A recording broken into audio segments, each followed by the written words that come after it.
We're inside one of the many civilian defence bases that have been set up in the city. There are hundreds of troops on this site.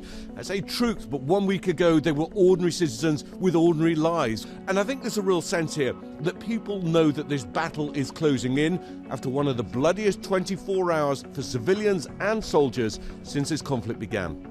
Russia escalating its attacks, striking civilian targets in Ukraine's second-largest city, Kharkiv, an administrative building targeted with a massive strike. Multiple social media videos from the scene showing the attack by Kharkiv's Freedom Square.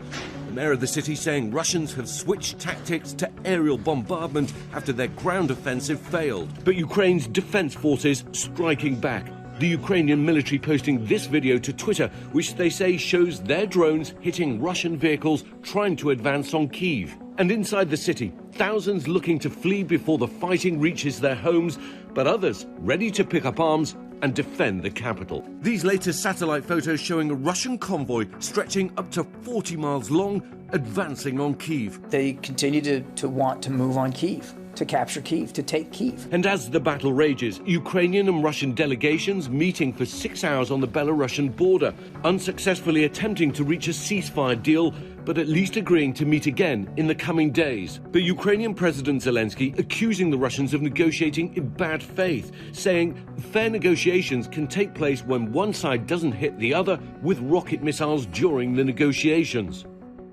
Announcements on new financial restrictions or penalties come almost daily. One by one, countries and institutions around the world are cutting Russia off. The big question, can any of this stop Vladimir Putin? For Russia, every day of war is a step further into isolation, ever-tightening sanctions changing the lives of ordinary people. With the ruble sinking against the dollar, foreign reserves frozen, and a ban on foreign dealings with Russian businesses, France's finance minister this morning saying the West intends to collapse Russia's economy. This woman tells me the ATM didn't work for her, but she was able to line up and get cash from the teller.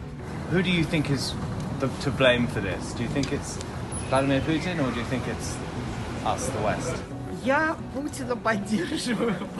support Putin, she says. It's our country. How can I feel otherwise?